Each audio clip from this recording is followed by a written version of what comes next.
Once upon a time, there were two countries. One of them was called Healthy Land, and the other country was called Ill Land. And right down the center between the two countries was a very clear line, so that the countries were two different lands clearly marked off from each other.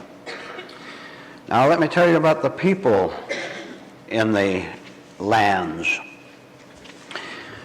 You would think that everyone there would be living in Healthy Land, which was bright and cheery, and there was goodness, natural goodness, and everyone was simply happy, and you'd think that most people would want to settle down there.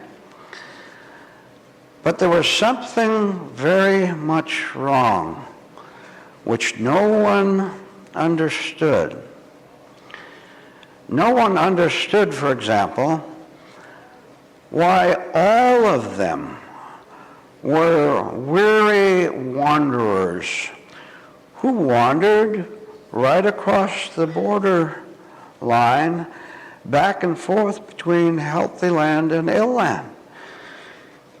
Consequently, they wandered away from where it was pleasant and nice over into Ill Land, where everyone was weak and sickly and quarrelsome, and oh, were they nervous.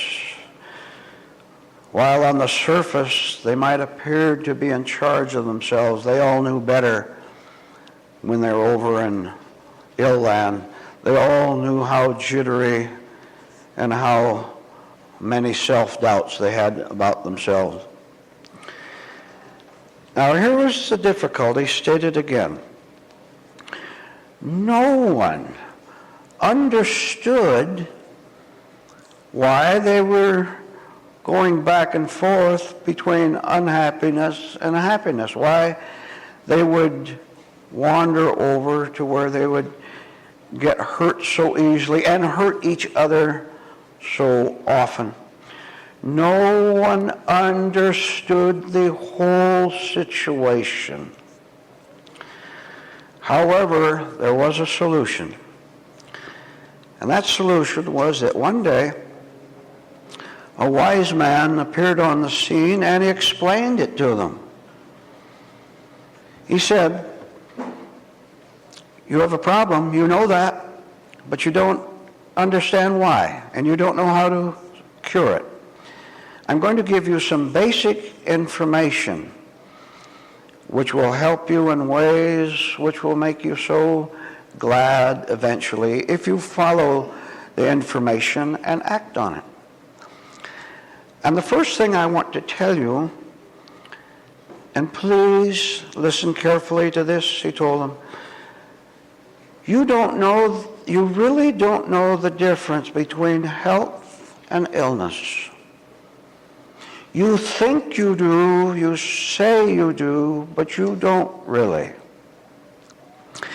And the evidence, and I want you to see the evidence that you don't know the difference in the two, is that you go through your week and month and years, and suddenly, on 1 hour, you find yourself in Ill Land and you don't know how you got there. That is, you have a sudden crisis in the home maybe, a sudden sharp disappointment. That is, you frequently find yourself suffering and you just don't know why. I'm going to tell you first of all, and he explained it to him, that you don't know the difference between illness and good health. And the reason you don't know the difference, and the reason you can't stay in Health Land, is because there is a certain all-powerful cure that you have never heard about because you never asked me before. Now you've asked, and I can tell you. And you most certainly haven't practiced the cure.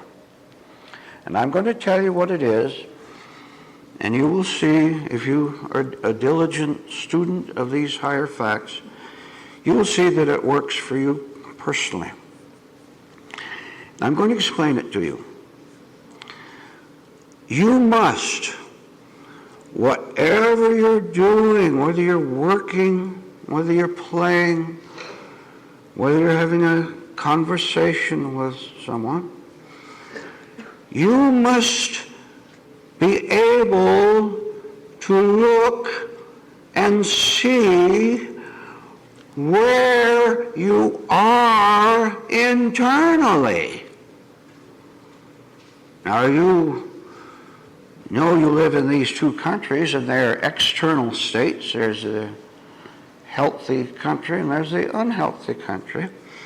Now I'm asking you to internalize your condition. There's the physical countries, and now I'm asking you to at all times simply glance inside the countries inside of you and tell yourself where you are. For example, you know that during your ordinary workaday work that you suddenly find yourself in a situation where you're scared. Something has come up to make you shake. Now, when you shake, you must know why you're shaking, and you're shaking because you're in ill land and you don't know it. You are in the wrong place internally. Are you catching the spiritual application of the story of the two countries? When you're suddenly shocked and grieved, it happened because you weren't watchful all the time, and you suddenly find yourself in ill land, and you don't know why. But if you were watchful, when that problem came along in your daily life, I'm talking about you and your daily day now and experiences. When that man spoke to you about the problem that he thought you had, when the disappointment came up, that gave you an impression of some kind. Now, had you been in healthy land at the time, that is, if you were in the health of knowing where you are, what you're doing, what you're thinking at all times, that impression couldn't have caused you to wander over into ill land where you would feel bad. You better write the next fact down somewhere. Impressions, which are the beginning of your reaction. Impression, reaction. They in themselves are neutral. The fact of your failure in something you wanted to be a success, the fact is the impression. It comes to you. You get the news from someone, the information. Now, if you're getting healthier and healthier and stronger all the time, you in this powerful spiritual state, you would not allow that impression to put you over into ill land.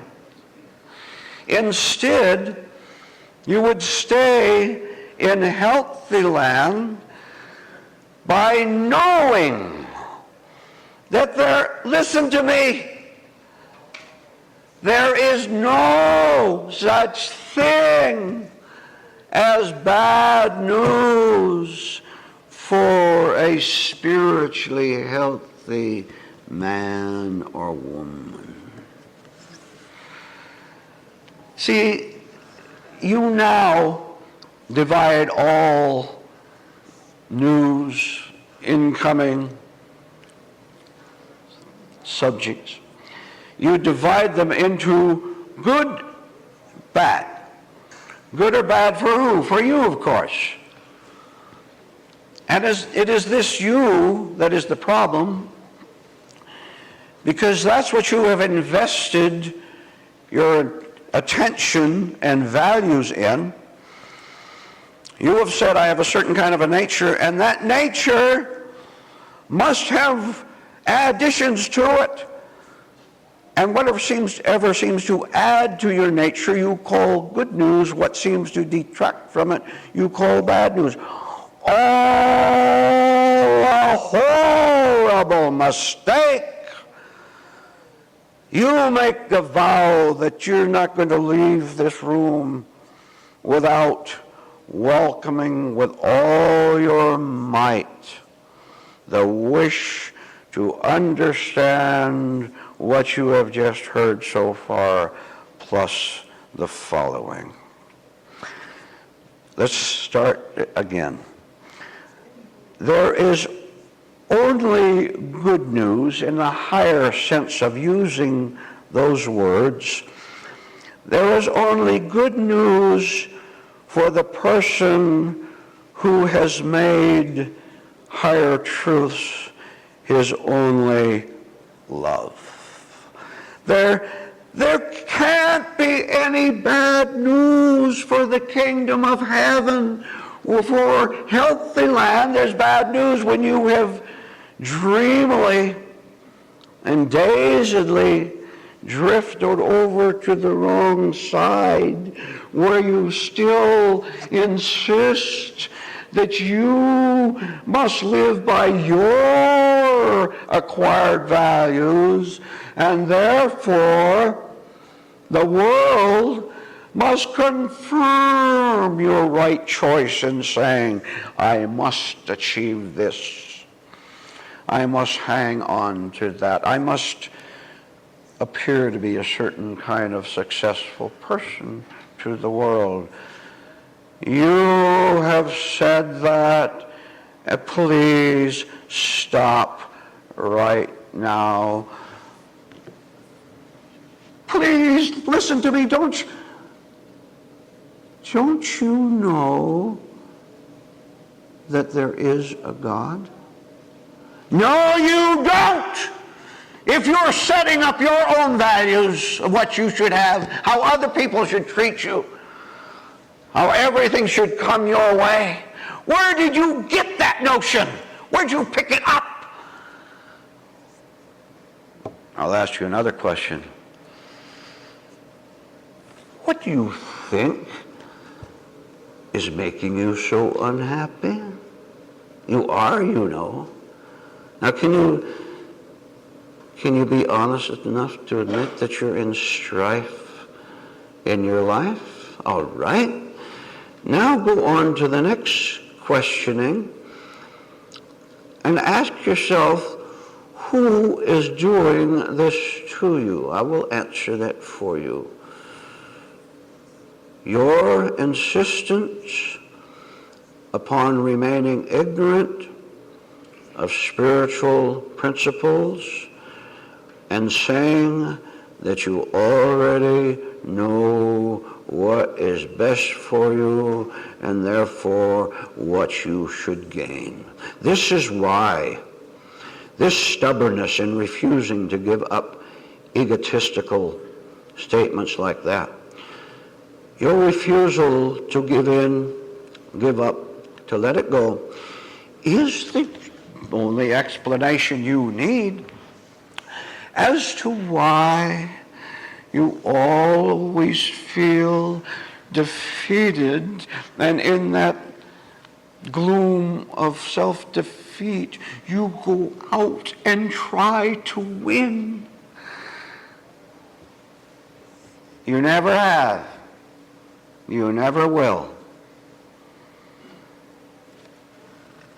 You will get the first glimpse of everlasting life as you drop all notions, which are unconscious to you, by the way, all notions that you are self-sufficient unto yourself and you don't need anyone but you.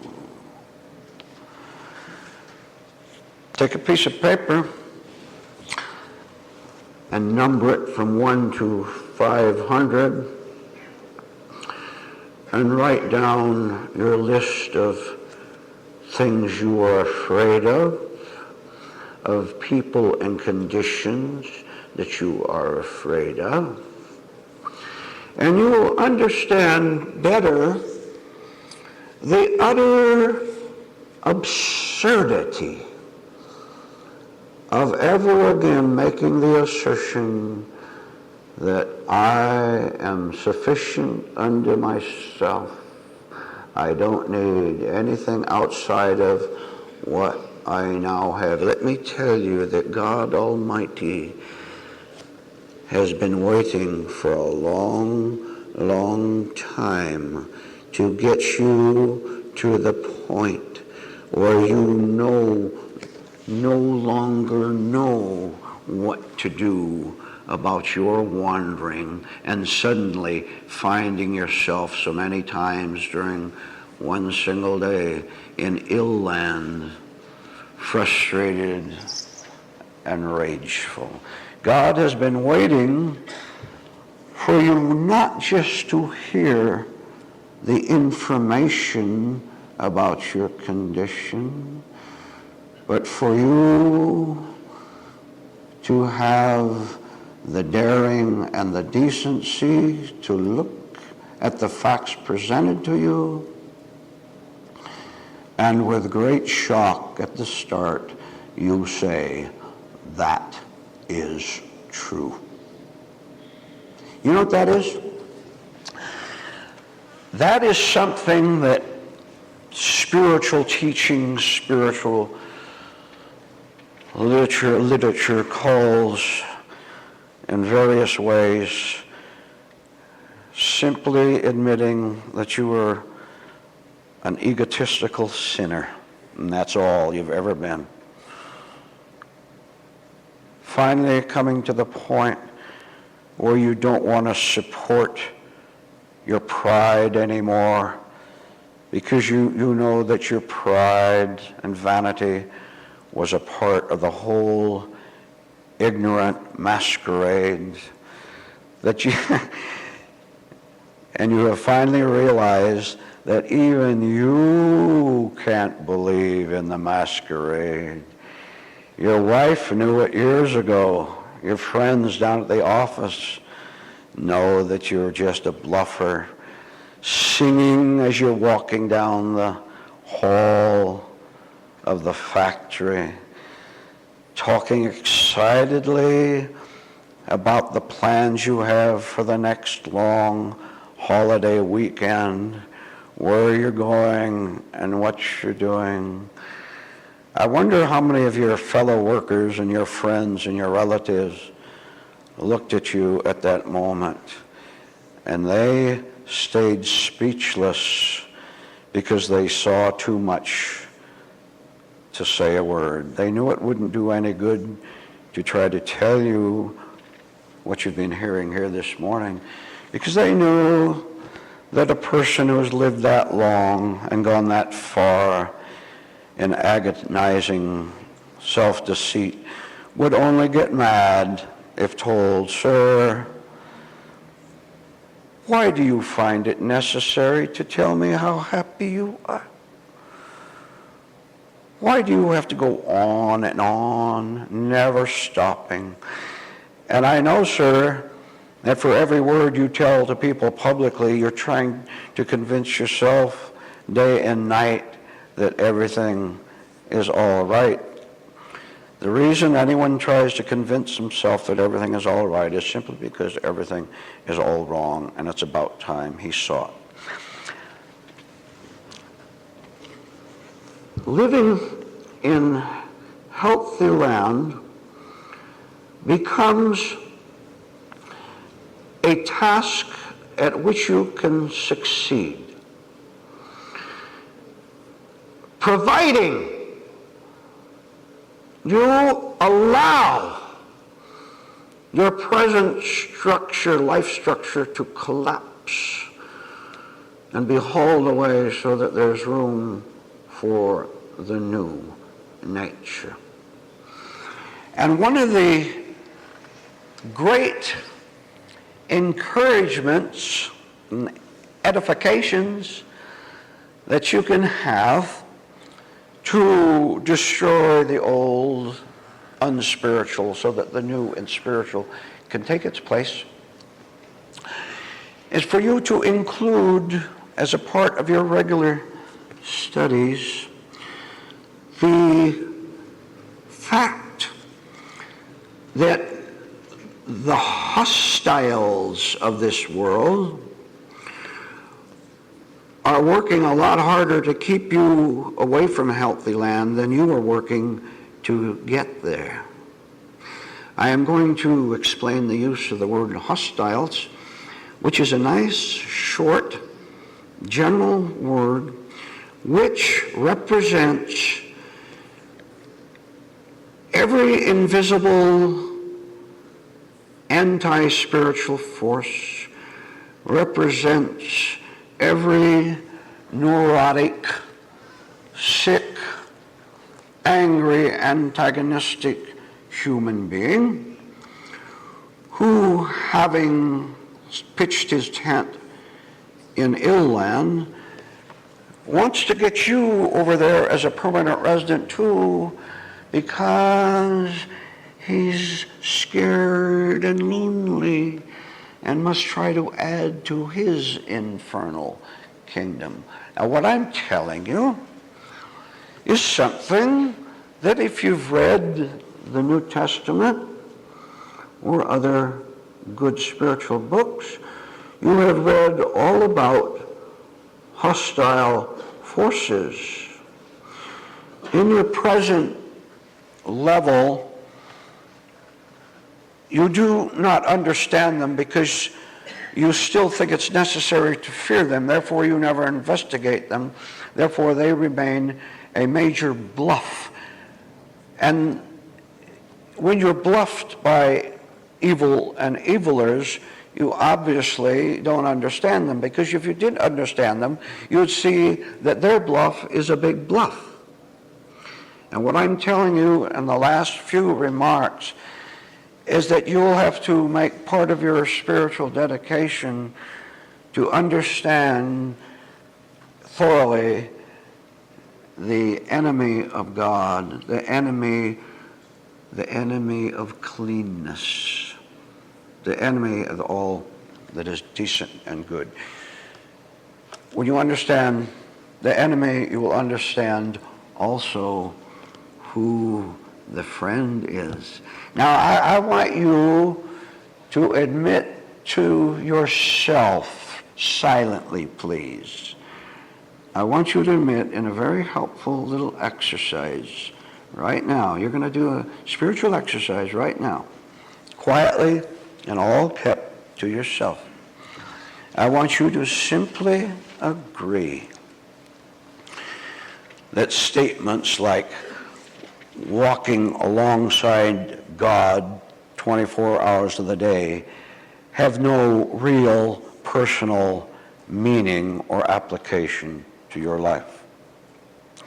I want you to set aside your imaginations that you have about your relationship to God and simply know that you have unfortunately chosen to be your own counselor, your own guide. Therefore, you can't have and don't have the Heavenly Father as someone you can turn to anytime you want.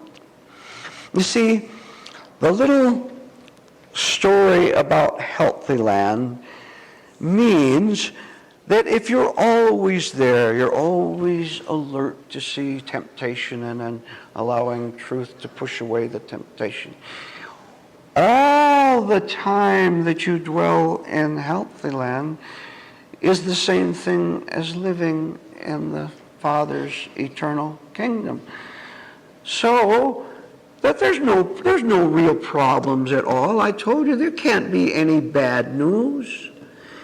If you still get bad news and get victimized by it and get knocked down and angry and depressed and rageful over it, you know very well that since that's not a part of the kingdom of heaven, of Healthy Land, you know very well where you've been living. See? All right, once more, then I'm going to go on. A simple confession that you need a lot more help than you have ever found. Do you know why that simple confession will work for you? Because God has been waiting all these years for your self-honesty. He's been waiting for you to run out of your sick egotism, run so completely out of it that God is the only alternative that you have left.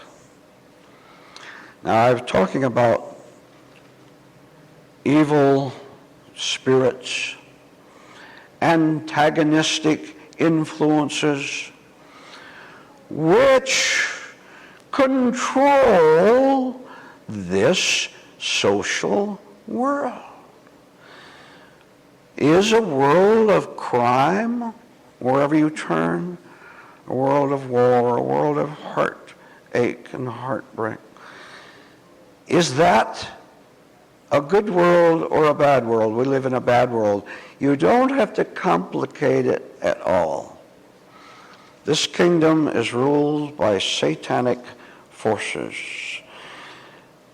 And aren't you glad that you don't have to dwell in it inwardly? Aren't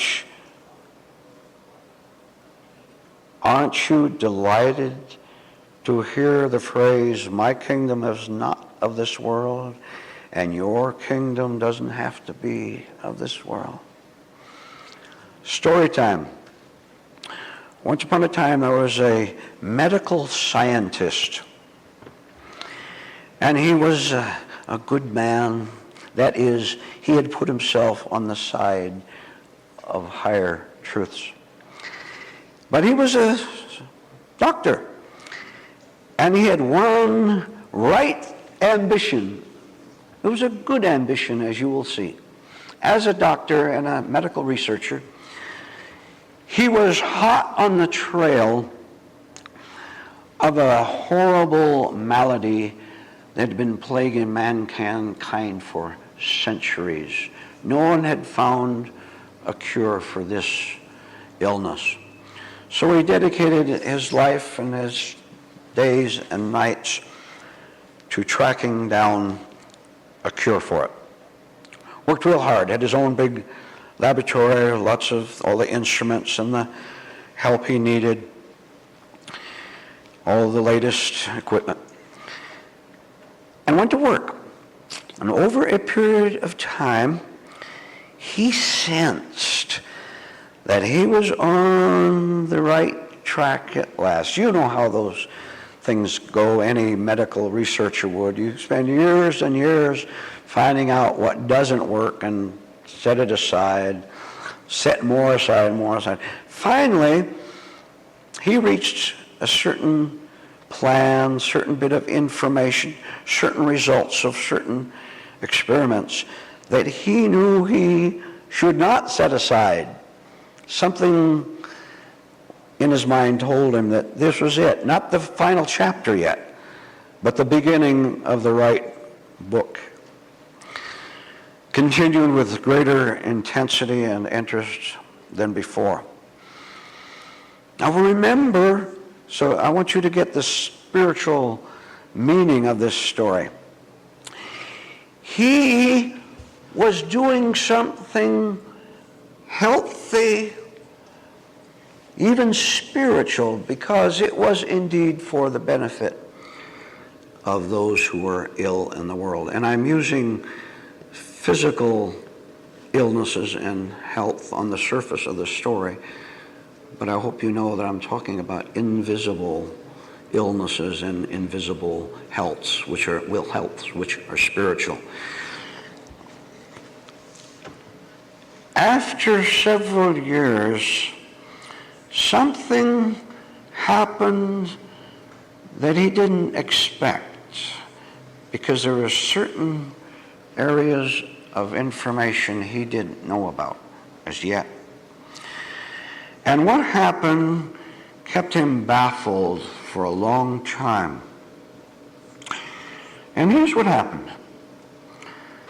Remember now, he was getting close to revealing to the whole world this marvelous cure for this horrible illness. I'll better explain that a little bit briefly before I go on. When you determine to throw in your whole life on the side of what is pure, the hostiles are going to make every effort to stop you, including all the lies and all the propaganda, everything they can think of, because I said those who have chosen to pitch their tent in ill land, they don't know what to do with themselves except to do something that comes out of the only nature they have, which is evil. Therefore, they attack God and goodness wherever they spot it. This will become more understandable to you, but I instruct you to get far more interested than you are now to understanding hostile forces, because if you don't, they can do anything they want with you and you won't know what's going on. I want you to know what's going on. And then, by the way, it won't go on anymore. Here's what happened to that good doctor. One day he was about to put all his plans and ideas together into one final package where he could then give it final proofs. What happened was that one day he had to get a certain paper with specific information on it about the cure for the illness. He couldn't find it. He'd been there all around for several months. He didn't know where he put it. That wasn't his work to file it right. But he was working late at night all alone, and he had some idea where it might be. He went through all those files, and the paper was missing. It was a paper that had come from some European laboratory that he had to have in order to make it the part of the jigsaw puzzle. No paper. Well, it wasn't exactly a earth-shaking tragedy, so he went on with his work, but he did wonder about it. Back in his mind, how could something valuable disappear? And then, a few weeks later, something else happened that began to increase the size of the question mark in his mind. What happened was that he received an invitation which started off flattering him heavily about his past achievements in the world of health and helping humanity. And after the flattering paragraphs, there was an invitation to him to take a trip at some distance away and take part in a health convention that was going on. Well, he didn't want to take the time because it would take at least 3 weeks, the traveling and all the things he had to do there. He didn't really want to go. So he said so. But the invitations continued, and they gave compelling reasons why he should leave his laboratory and go for this convention. I told you he wasn't a man with complete information of how things worked in this world. So he said, finally reluctantly said, okay, I'll go to the meeting. And he did. Spent 3 weeks away from his vital work in the laboratory on finding this magnificent cure. 3 weeks. And when he got through with those 3 weeks and finally got home, he said to himself, what was wrong with me that I agreed to waste my time? And that's all it was. I thought that there were going to be contributions to perhaps to what I'm working on here. I could find something there. It was nothing more than a social occasion, giving everyone a good time, all the attendees a good time under the disguise of promoting world health. He knew that he should not have gone there. Waste of his energy, whether he could have been working on the health. I hope you're saying, yes, I understand what you're talking about. I hope you're saying that when I make these points. Gradually, the question mark grew bigger and bigger in his mind because other little incidents came along. And all of them, including the missing paper and going to that useless joyride convention, all of the little incidents that seemed to pile up, all had to do was slowing down his work, interrupting and disturbing him, finding ways to take his time, energy, and his knowledge away from the work at hand. One day, make this day soon in your life, he understood that there were hostile people, hostile forces who didn't want him to find the cure and were doing everything possible to prevent it. Now, we have to make it clearer to you, we have to step outside the doctor's laboratory and step into your life. There are things going on of which you have no knowledge, which are trying to prevent you from making the breakthrough into healthy land where all will be well with your soul. You have not investigated enough. You have not collected enough information about the forces, and listen to me, you've not collected enough about the forces that take you away from dedicating your life to spiritual progress, spiritual studies, spiritual progress. That's the whole purpose of your life here on earth. What are you doing traveling over there? What are you doing still taking pleasure in inner arguments, in mental movies? What are you doing allowing foolish thoughts to take over your mind as you're falling asleep? You're falling asleep and it's been a rough day, and the hostile forces come in and tell you how to make yourself feel better. Picture that romantic scene of that pretty girl, that handsome man you saw. Picture that scene as you fall asleep, and you'll feel much better. And by actual count, how many times have you fallen for it? No! Break it! Shatter the thought before it even begins to form. If it begins to form, it's got you. Stop it now! See? You didn't even know that this world swarms with hostile spirits like that attack every human being as often as they can, and always, don't you forget this, always under the disguise of giving you something good for you. You've had a rough day. Take this pleasure, this reward,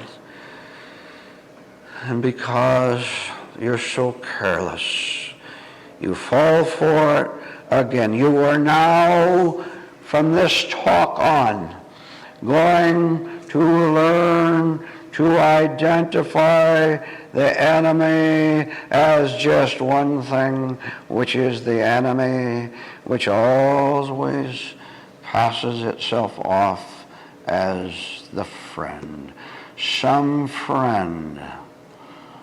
Look where that kind of friendship leaves you. It leaves, I'll summarize in just one word, and you apply it yourself. It leaves you frantic. I'm going to tell you something else, because you now have the instructions in mind of what you have to do for yourself by working against what you have unconsciously accepted as something that is healthy for you. But if it was healthy, you would feel healthy. Instead, you feel unhealthy.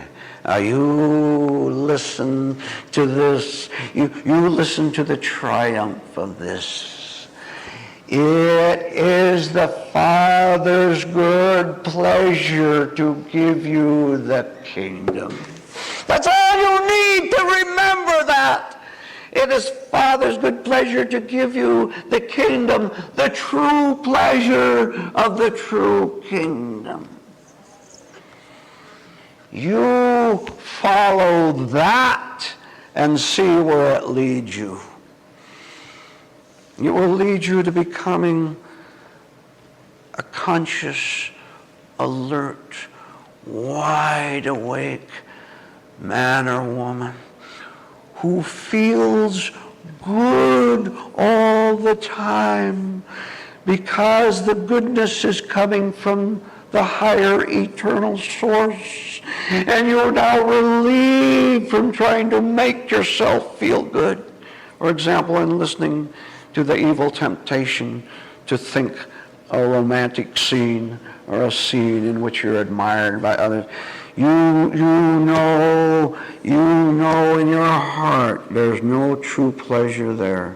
There's only the degradation of your life.